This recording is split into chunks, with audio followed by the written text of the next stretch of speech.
This is your Thursday Daily Delivery. I am Michael Rand. Good show coming up for you here. Why wouldn't it be? Because everybody here keeps winning. It's a winning town right now. Timberwolves win their opener. I'll get to that in just a minute in an impressive fashion. Minnesota United rallies for a improbable, I would say, 3-2 win, and very important 3-2 win over Philadelphia at Allianz Field on Wednesday night. I'll get to that a little bit later in the show as well. Guys, Minnesota United's won their last two. The Wolves won their opener. Wild 3-0 since the start of the season. Vikings 2-0 in their last set of games. So, 3-0, 2-0, 2-0, 1-0 in those major teams that are playing right now. That's 8-0, you guys. It's not getting much better than that around here. Also, we'll have Cam Talbot, Wild goalie, who has backstopped all three of those games. He'll be on the show for an extended interview in just a little while here as well. Really enjoyed catching up with Cam Talbot, hearing kind of his reaction to the 6-5 win the other night, and maybe a little bit, and some more depth into, the position he plays, why he came here, and what he likes about this team. So look forward to that in just a little bit. But first, what did I miss? Got to start with the Timberwolves. Like I said, we'll get to the Loons a little bit later in the show, but the Wolves opened their entire season at home Wednesday against the Rockets, and I don't think it could have gone much better than it did. Wolves end up winning 124-106. What we think of as the big three for this team: Karl-Anthony Towns, D'Angelo Russell, Anthony Edwards. Not necessarily in that order, and definitely not necessarily in that order, because I think Ant is at least a 1A now to Towns, if not a something in that nature. But Ant scores 29 points, 6 rebounds, 3 assists, makes 6 out of 12 3-pointers. Karl-Anthony Towns, 30 points, 10 rebounds, 2 assists, 2 steals, 2 blocks. They both did that in fairly limited minutes because it was a rout. Edwards played just 31, Towns just 29, able to save those guys a little bit. D'Angelo Russell, 22 points, made 4 of his 8 3-pointers, had 7 assists. Other guys in the starting lineup, Josh Okogie and Jaden McDaniels, set a defensive tone, which I'll get to here in a little bit as well. Like I said, Wolves only gave up 106. Now, the Rockets are terrible. They are a very bad team. They might end up being the worst team in the NBA this year, so you got to consider that when you consider the Wolves' performance. That said, the Rockets were terrible last year, and the Wolves had problems with them. The Wolves had a problem last year putting away bad teams. They had a problem with, enjoying success, getting up in a game and then letting a team back in, things like that, or winning a game and not being able to follow that up with a good performance. Now, the latter part of that we'll find out about next when they play the Pelicans a couple times. Pelicans without Zion Williamson, looking like they're going to struggle early on. They just got smoked by the 76ers in their opener, so want to see how the Wolves respond when they play again next. But within this context of this game, they put the game away. It was a 35-point lead at a certain point in the fourth quarter, never got close again. Final margin ends up being 18, but that was not the result of any real slide, just a result of the end of the bench playing those final few minutes. They had control of the game pretty much from maybe the middle of the second quarter on, and even before that, they really seemed like they weren't going to lose this game. Defense is the big story here, of course, though. Like we said at the jump, the Wolves managed to basically dominate this game defensively. The rebounding was pretty good. 18 steals, 13 block shots. Naz Reid off the bench had 3 blocks. Jaden McDaniels had 3 blocks. Okogie had 2 blocks. Towns had 2. Even Malik Beasley had a couple off the bench as well. So the steals, the active hands, being in position to do that, that's important. And here's a couple of post-game comments about the defense. Here's one from head coach Chris Finch. Of course, made mistakes. It's a game of thousands of mistakes, but they were all mistakes out of great effort. And there was hardly any mistakes made out of laziness or trying to shortcut. So we'll live with those, and then we'll try to clean them up and get better. But we've told our guys to fly to the ball, just keep flying to the ball, and make them make one more play. Some nights it's gonna probably hurt us, but most nights I think it'll be able to carry us. if you're getting kind of into the weeds on defense, like Chris Hine and I talked about on Wednesday's show, they're doing some things differently stylistically on defense. Karl Anthony Towns is going to be maybe out on the perimeter a little bit more on screens, kind of watching the ball handler instead of just dropping down and trying to protect the rim, things like that. And he's pretty active out there. That might be a good spot for him. But really Finch is just saying, fly to the ball, to be active, let instincts take over a little bit more than trying to worry too much about schemes or where you're supposed to be. And I think he's right. It's not gonna work every night against some better teams that might be able to exploit them. They might be able to make that extra pass, get a lot of open shots, especially threes. So we're gonna have to watch that as the year goes on. But against the Rockets in that first game, it certainly looked really good. Anthony Edwards sure thought so. Here was Ant on the defense as well. Josh Okogie, man, he brings a different type of defensive intensity, defensive mindset to the game. Just him being locked in, it makes everybody else locked in because we got to help him. And if we do that, then, we're a great team all around. If shots not falling, you got to defend to, generate a transition. And then shots maybe start falling. But other than that, like I said, man, J.O. starts the defense for us, and we just feed off of that.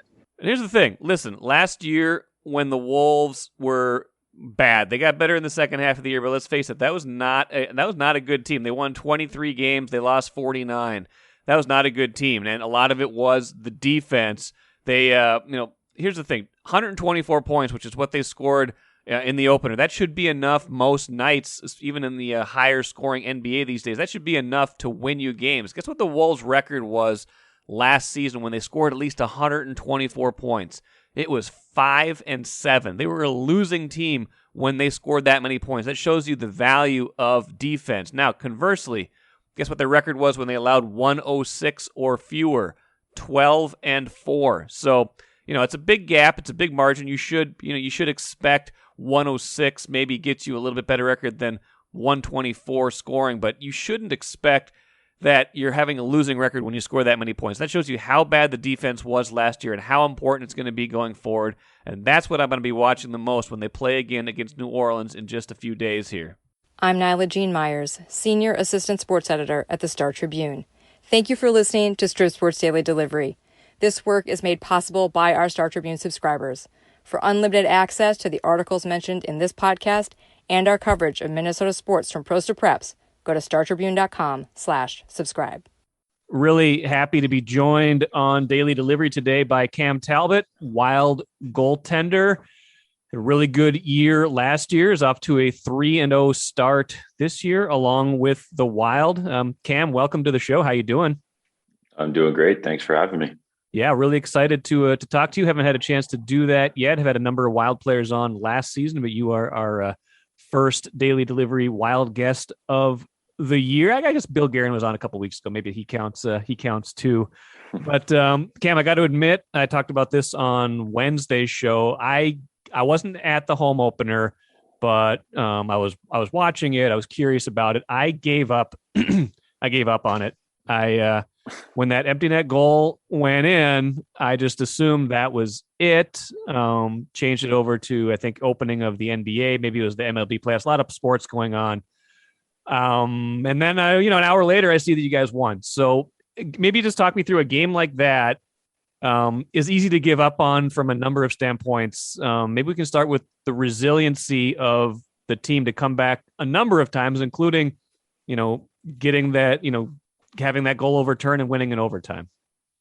Yeah, I think, first of all, a lot of people gave up on that game except for our two video guys. You got to give them a ton of credit, Jonas and TJ. I mean, no one really thinks to look at, an offside on an empty net goal, but thankfully they did and got that overturned and gave us a, second chance there. And you could see people after it got overturned running back into their seats. People were leaving. It was like half empty at one point. Then you see it got pretty full again by the time overtime started. So I think people realized what was going on after that, and probably heard the celebration once Ecker buried the tying goal, and people started funneling back into their seats for overtime. So it was a pretty entertaining game, like you said, but just the resiliency of our group. And, we won a couple tight games on the road, but to know that, we can come home it doesn't matter if we're, down a goal or two, that we have that resiliency and that character in our room that, we saw it at the end of last year where there's just no quit in our room.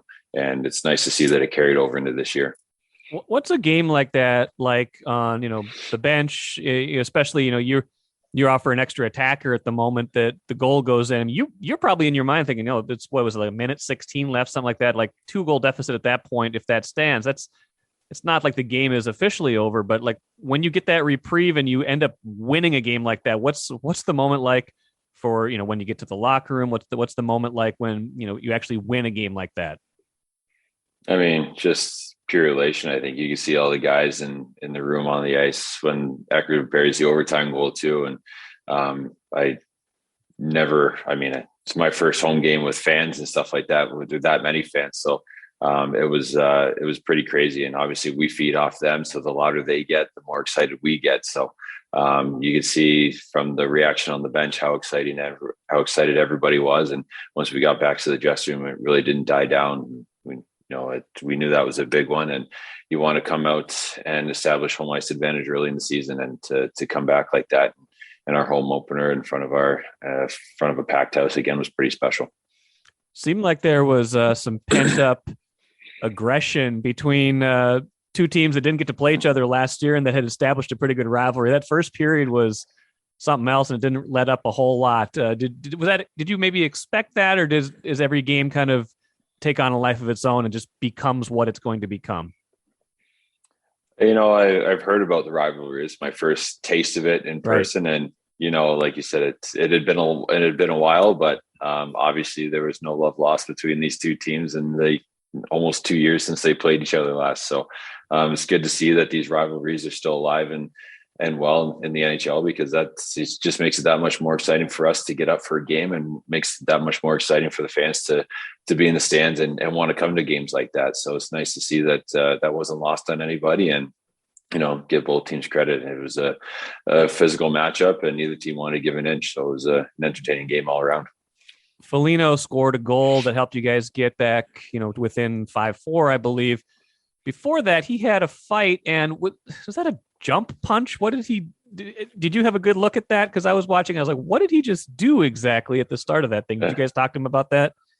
Oh yeah, I think everyone gave him a little bit of crap for that, but I mean that was, you don't see that too often. I think the last time I've never seen it. I think I remember Kevin Bieksa doing it years ago, and he made some good contact back then. I think Moose might have missed him last night, but I mean, you got to give him, a 10 out of 10 for, for the effort there. But I think it's called a Superman punch or something like that. Tough to do on skates, but I mean, he made it look pretty easy. Just, he just missed by about half an inch. So I think Dylan got lucky on that one. Now you guys are back to, regular schedule this season. I want to ask you a little bit about just the strangeness of last year in a little bit, but we're trying to put that in the rearview mirror. Like, what, as you think about an 82 game schedule again, you've had years where you played 70 plus games, if I'm not mistaken. Like, as a goalie, as you think about ideal workload, as you think about mental versus physical grind, like what is it that helps you be kind of at the top of your game, and how do you think about, what's best for your peak performance? For me at this point in my career, it's all about, just taking care of my body, measuring workload, on and off the ice. And that goes with coaching staff and stuff like that too. They're very conscious of, especially last year, like how tight the games were, a lot of back-to-backs and stuff like that. There wasn't a lot of practice time. So thankfully all of our coaches played at the NHL level or at the highest level. And, they kind of get it. They get, like, when the season turns into a grind, that guys, don't need to practice that much. It's just more wear and tear on your body, and the games are what really matters. So give them a lot of credit. So I think that's, going to be crucial this year. It's an 82 game season, but there's the All-Star into the Olympic break. So it's still pretty condensed. A lot of back-to-backs playing every other day. So, for me, it's just trying to stay in a rhythm and play as much as I possibly can and keep that performance at a high level. And, if I do need a break, just being honest with myself or with the coaching staff. And every time Capo's been in there, he gives us a chance to win every night too. So I think it's nice when you have that 1-2 punch, and that's what every team needs now. I mean, there's not really a guy that plays 70 games anymore. It's that 1A, 1B kind of thing. And that's what, usually takes teams, to the playoffs and then gets them deep. Before the segment started, we were just kind of chatting, and I wasn't necessarily going to bring this up, but you said Tuesday's opener wasn't necessarily a goalie battle. You gave up 5. You did make a big stop in overtime right before the Eck goal. Probably made you feel pretty good. I mean, but when you're involved in a game like that, where maybe, they're picking some corners, things like that, maybe you're not seeing the puck perfectly, whatever the case is, how do you try to move past that, whether it's within the game or in the next game? Because I imagine a goalie's got to have the shortest memory pretty much of anybody, maybe outside of an NFL kicker. Yeah. As soon as that goal goes in, you can't really overanalyze it. You just have to be ready to stop the next one. So that's what I try to do. And the other night was, a bit of a battle. There's some tough bounces both ways. I mean, we got some lucky ones off of bodies and off of skates and stuff like that too. So it's not like it was just going against us, but sometimes those are the weirdest ones and hardest ones to play as a goaltender. Pucks just seem to be going off of everything, and you never know where it's going to land. And just, like I said, let it go, focus on the next one, because that next save could be huge. And, I was able to make a few stops in overtime before we were able to finally come back with the winner. And, you just got to make one more save than the other guy at the other end. So that was my mindset the other night, and give our guys a lot of credit. I mean, when we were down 2, we have that belief that, we're not out of this game until the final buzzer goes. And you can tell that we brought that a couple nights ago. And, it's great to see. And again, in overtime, I was just trying to give us that chance to bear down and find that winner. Let's go back to you signing here, a little over a year ago, really solidifying a position that, Devin Dubnyk had been playing, and, maybe they're looking to move on. You come in, and along with Kaapo Kähkönen, really lock down the position last year. And maybe Kirill Kaprizov got a lot of the headlines this last year, and rightfully so. But the goaltending was a big reason that this was maybe a more successful year last year than some of us had anticipated. What made Minnesota the right fit for you?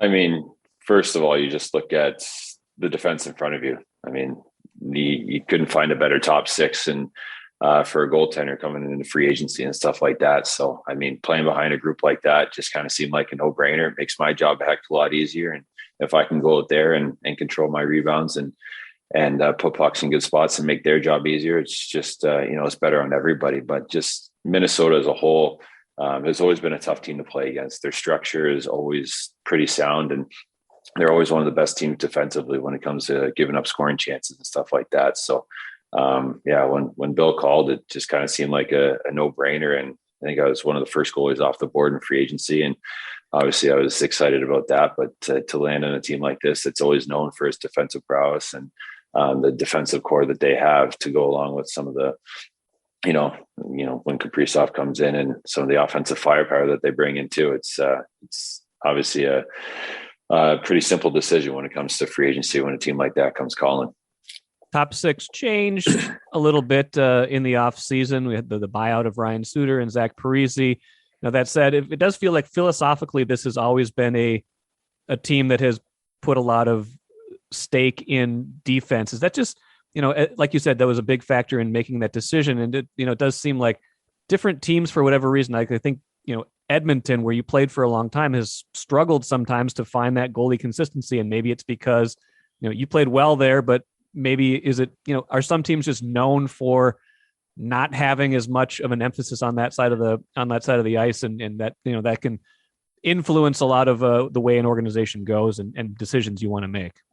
Yeah, I think if you have the blueprint for, for a defensive minded team like that, I mean, this team obviously has it. And the best part about our team is we're a defensive first minded team, but when you defend really well, we still get our offensive chances. I mean, that's just how we play, and that's our mindset. So we always know we need to take care of our neutral zone and our zone first, and our chances are going to come, whether it be off the rush or in zone, or by drawing a big power play and getting a big one there. So I think it's just the mindset of the team and the core group of guys that kind of lead out there. And if everyone's buying in and all the leaders are buying in, then the young guys that are coming in and the new guys that are coming into a system like that too, it's just they see other guys doing it, and they just kind of roll into it too. So it's nice to see that the new guys haven't really missed a beat, and we've been pretty sound, other than a few bad bounces the other night. So I mean, I give the new guys credit for stepping in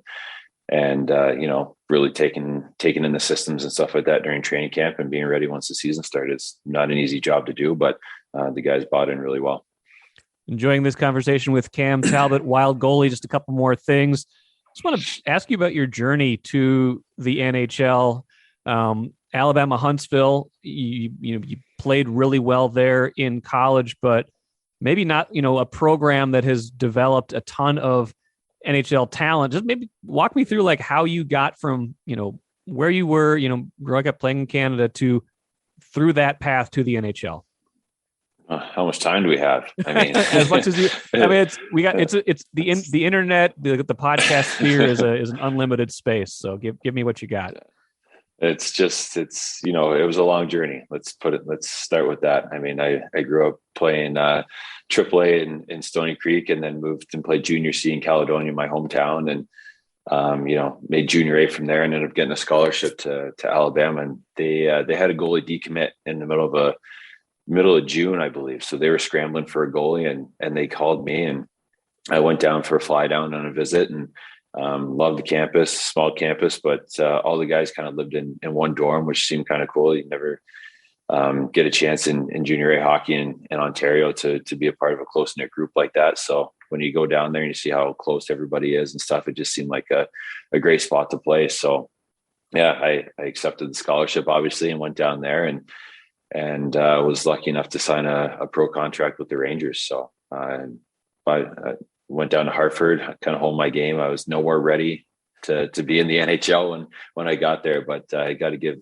Benoit Allaire, the goalie coach in New York, a ton of credit for that. I mean, working with him and, being able to watch Lundqvist night in and night out when I was down in the minors there too. It's just, you try to pick up whatever you can from a guy like that. And then getting to learn from Benoit was obviously a huge turning point in my career, I think. So I'd have to, that's probably the short answer of it. There's a lot more stuff that goes into it, but it was just one of those things where you go and you put your work in, put your time in the minors, and you just kind of hope for the best and hope for an opportunity. And when that opportunity comes, you have to be ready. And, some people don't ever get that opportunity. And I was lucky enough to get that and was able to take advantage.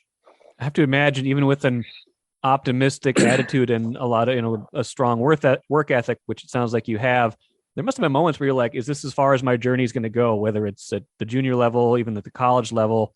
Then to get this far, as you think back on it, that's got to be pretty satisfying to think, I made it this far. This is unbelievable. There's still those pinch me moments. I'm not going to lie. This is my 9th season, and I never take it for granted. Maybe it's the journey or the road that I took to get here. And obviously it wasn't an easy one. And like you said, I did have to put in a lot of work, but I wake up every day and, get to the rink, get back to work. I mean, it doesn't matter if you won the night before, lost the night before. I mean, the work starts again, and there's always someone coming to take your job. And I never take that for granted. I'm going to the rink every day to work hard and try to keep my position and try to be the best I can be for the guys in front of me. So it's just, like I said, probably a bit of the journey and the way that I got here that, it just makes it that much more satisfying. But still, there's still those moments and guys that you grow up watching that you're playing against some nights, and it's just, still kind of surreal to me.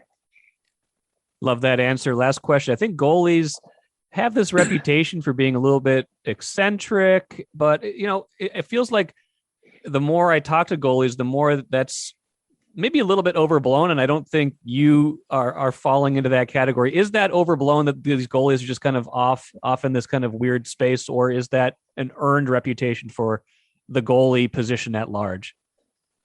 I feel like that might be overplayed a little bit. I feel like you get one or two guys that are seen in the media that way, and then we're just everyone's kind of blanketed like that, and we're all portrayed a little bit like that. But I think for the most part, I mean, I've had some pretty normal goalie partners myself. I feel like I'm fairly normal for a goalie, but there are those guys out there that probably give us a little bit of that reputation, which you can kind of see, like the Brizgalovs of the world and stuff like that. So, I mean, he's fun to listen to on a podcast or interviews at the All-Star games and stuff like that. He makes it entertaining for sure, but I definitely wouldn't group a lot of goalies in that category. That's for sure. And we were treated to some of his whimsy for a little while here, and that was definitely fun. Definitely fun catching up with you, Cam Talbot. Best of luck the rest of the year. You've got a little downtime here. I believe you guys don't play again till Saturday, right? Yeah, that's correct. So enjoy, we'll take advantage of that, some family time, and get back at it. Yeah, enjoy. Yeah, it's right. Family time. You've got twins, right? They're 4 or 5 years old. They just turned 5 yesterday, actually, the day of the yesterday. Awesome. Yeah. I have a 4, almost 5-year-old who will turn 5 in a few weeks. So we've got 3, but you've got plenty busy if you've got twins. So enjoy some of that family time, and hopefully we'll catch up again down the road, Cam. Sounds great. Thanks for having me. Love that conversation with Cam Talbot. I did not tell him that I was skeptical of the signing a year ago when the Wild brought him in. I quickly came around on that. He's been very good. And I liked how he was a little bit self-deprecating, too, about, didn't have the greatest game the other night when the Wild won 6-5 over Winnipeg. But, there's going to be nights like that. Goalies have to be resilient, and he is the picture of resilience at that position. New segment alert here on Daily Delivery, something I call voicemails. Going to do it with listeners, going to do it with some of our beat writers from time to time, just kind of having them drop me a message with some thoughts that they have. It's like an easier way than just doing an entire big segment, can get some short bursts. And I got one from Jon Marthaler, friend of mine who I've had on the show when he's covered Minnesota United. So I'm going to play that for you right now. Hey, Mike, this is for your voicemails feature on the podcast. I just wanted to say thanks for having almost 2 minutes of Minnesota United FC talk every week on the podcast. And ultimately, I just think it's a shame that the United States government put a time limit on these podcasts. And so you weren't able to quite fit in any time for a team that has 5 games left in their playoff chase. I don't like that rule, and I wish that someone would do something about it. Now, he's being sarcastic. John likes to get on me, and rightfully so. I probably have not talked enough Minnesota United soccer this season. They don't get front brain enough for me, and I get runaway, kind of tunnel vision with Vikings, Twins, Wolves, Wild sometimes. So, it's important to remember that. I enjoyed that. That said, we are going to talk Loons right now because they won 3-2, and we are going to have Jerry Zagoda, I think, on a show early next week. So, jokes on John. Going to have a lot of Minnesota United content coming up, although I haven't asked Jerry yet, so maybe the joke's on me. Loons rally for a 3-2 win over Philadelphia. It looked like it was going to be a big disappointment because that was a game they had to have. Philadelphia's a good team, by the way. They're top 4 team in the East, but Loons had to have that one for the standings. Basically, if they lose that one, they're kind of clinging to the bottom part of the playoff race in the Western Conference. As it is, there's still it's still nothing is decided. But with 4 matches left, they are in the number 6 spot in a league where 7 teams make it. In range of getting to the teams above them still as well.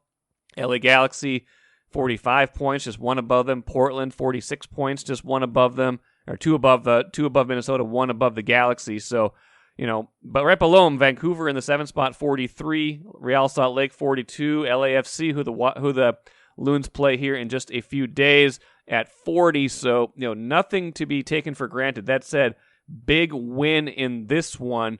And not surprisingly, it was their big time players that got it done. Reynoso had a couple of beautiful setups, and they just managed to rally when they needed to the most, and they pull out that 3-2 win. So, stylistically, they probably might have liked to clean some things up. They had a 1-0 lead that became a 2-1 deficit. Shouldn't have had to scramble quite that much. Shouldn't have lost their composure at the end. Had to play a man down, but not every game is going to be a work of art, as we've seen during this Minnesota sports team's winning streak. Sometimes you just have to get the win, and that is what Minnesota United did on Wednesday at Allianz Field. Let's finish with the cooler. Eddie Rosario, 4 more hits for Atlanta, 2 home runs. He has been on a tear this postseason, not a surprise to anybody who watched him in the playoffs with the Twins, particularly against the Yankees. Not a surprise to anyone who's watched him in big moments. The Twins missed him this year. You can't convince me otherwise, and he is showing exactly why this postseason. That will do it for me today. Good stuff coming up Friday. Should have Mark Craig on the show for his NFL picks. Hoping to talk some Gophers hockey as well. Hope you enjoyed today's show. We'll get you again on Friday.